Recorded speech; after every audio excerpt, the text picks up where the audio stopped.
Hello everyone, कैसे हो आप सब। तो आई होप आप सभी लोग अच्छे होंगे। तो इस वीडियो में भाई जो रेलवे अप्रेंटिस वाले होते हैं 2026 में ग्रुप डी की जो वैकेंसी आई है उसमें उनकी डायरेक्ट ज्वाइनिंग होगी, कोई भी एग्जाम नहीं होगा। ऐसी न्यूज़ निकल के आ रही है, तो इस पूरी चीज़ पे हम डिस्कस करेंगे।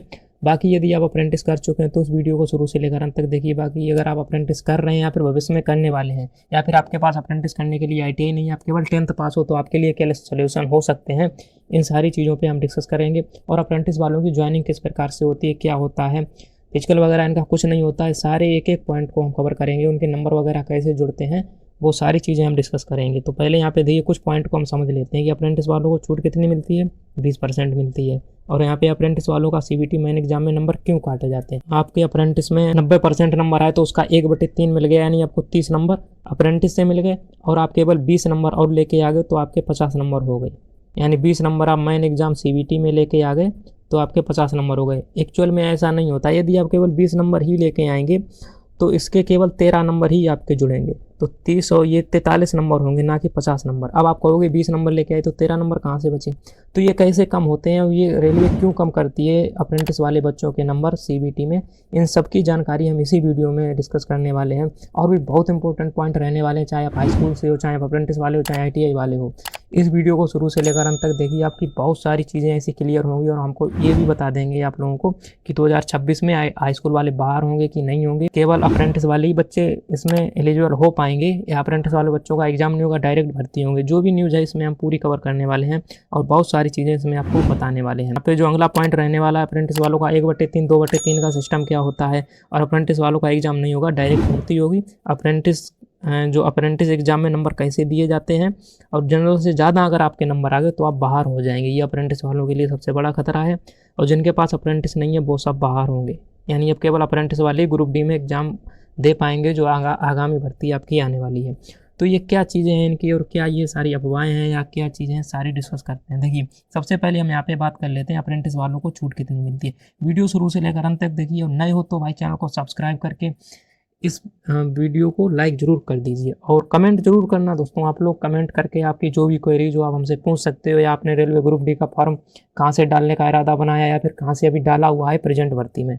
तो ये सारी चीज़ें आपके लिए इंपॉर्टेंट होने, जो भी चीज़ें हैं दोस्तों आप लोग कमेंट कर सकते हो। बाकी अब हम बात कर लेते हैं कि अप्रेंटिस वालों को किस हिसाब से सीटें दी जाती हैं। अप्रेंटिस वालों को सबको पता है 20% का आरक्षण मिलता है। एग्जाम के लिए 30,000 वैकेंसी आई, तो 30,000 वैकेंसी का अगर आप 20% निकालोगे तो ये 6,000 पोस्टें जो हैं वो केवल अप्रेंटिस वालों के लिए आरक्षित हो जाती हैं। तो एक तो अप्रेंटिस वालों को ये फ़ायदा हो गया कि अभी तक 6,000 पोस्टें आरक्षित हो जाती थी। आने वाले समय में क्या अप्रेंटिस वालों को ही पूरी सीटें मिलेंगी, इस पर भी हम डिस्कस करेंगे। तो भाई देखिए 6,000 सीटें अभी तक अप्रेंटिस वालों को मिलती रही हैं, सबको पता है। अब 30,000 में अगर आप 6,000 पोस्टें अप्रेंटिस वालों की निकाल दोगे तो नॉर्मल लोगों के लिए 24,000 पोस्टें बचेंगी क्या।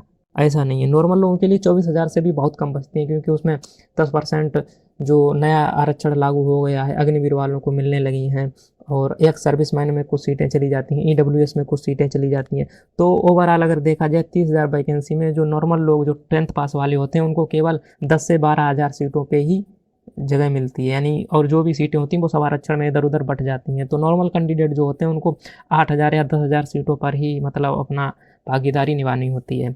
अब यहाँ पे जो दूसरा पॉइंट है उसको हम डिस्कस कर लेते हैं। अप्रेंटिस वालों के CBT मेन एग्जाम में नंबर क्यों काटे जाते हैं। बहुत सारे लोगों का ये सोचना है, अभी हमने जो बताया था कि अगर आपके अप्रेंटिस में 90% नंबर आए तो आपको उसके हिसाब से 1/3 जोड़े जाएंगे।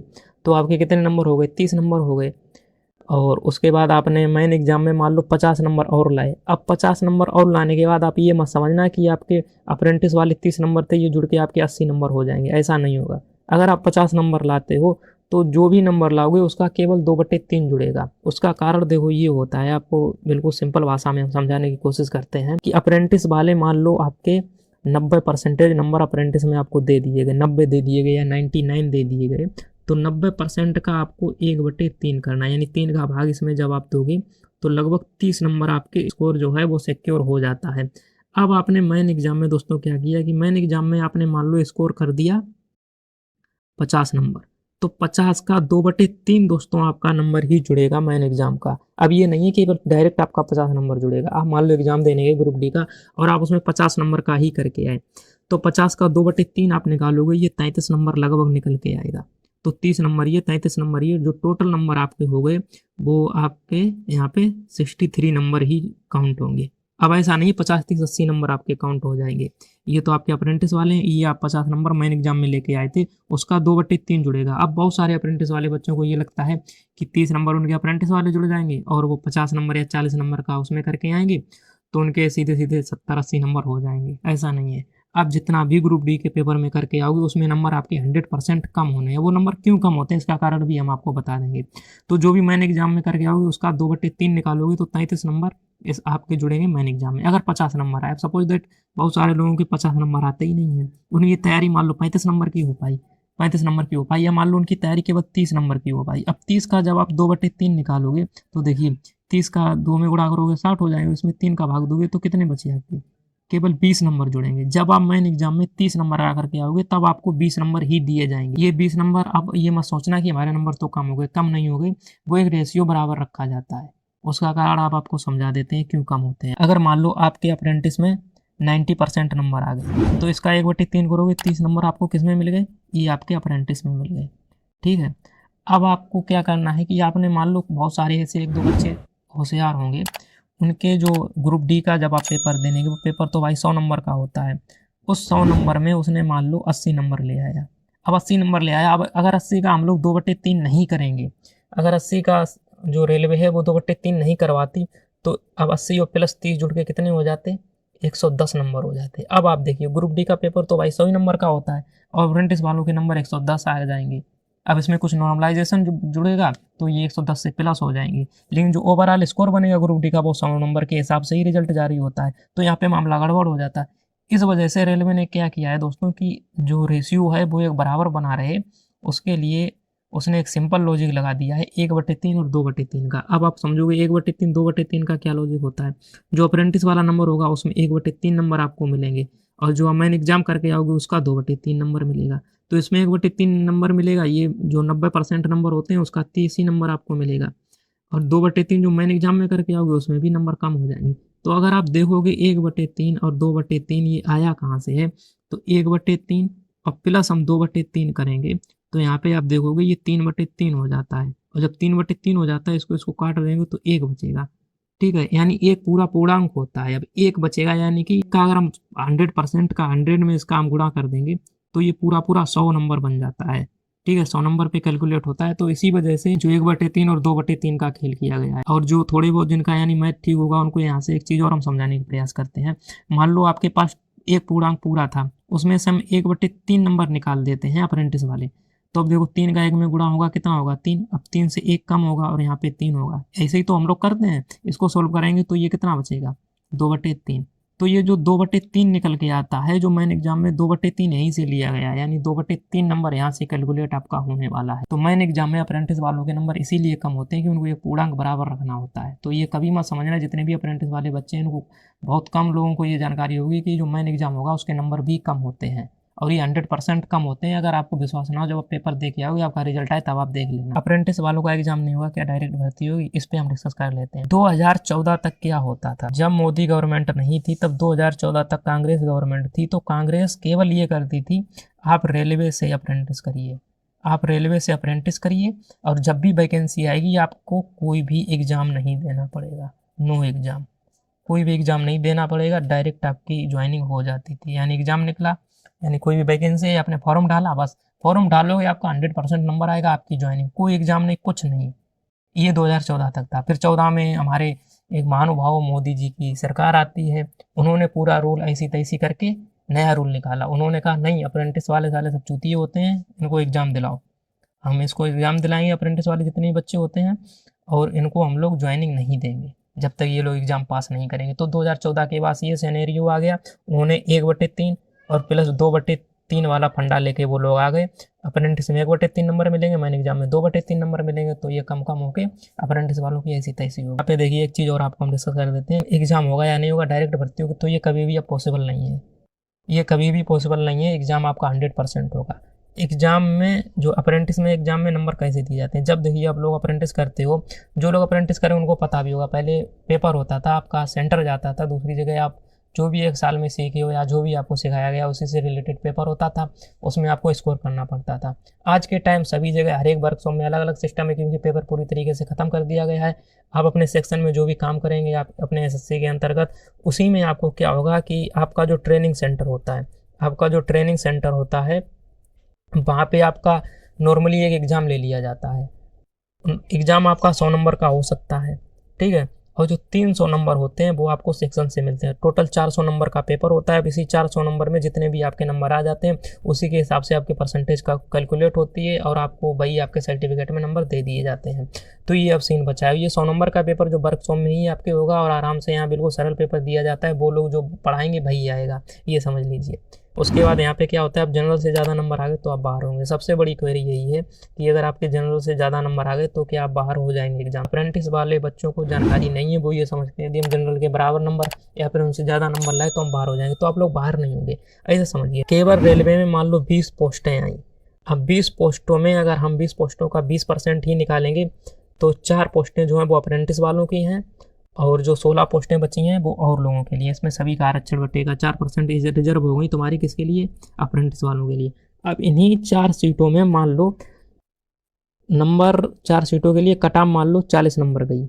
अब 40 नंबर में केवल 4 लड़के मान लो अप्रेंटिस वाले हैं, उनके तो 40-40 आ गए।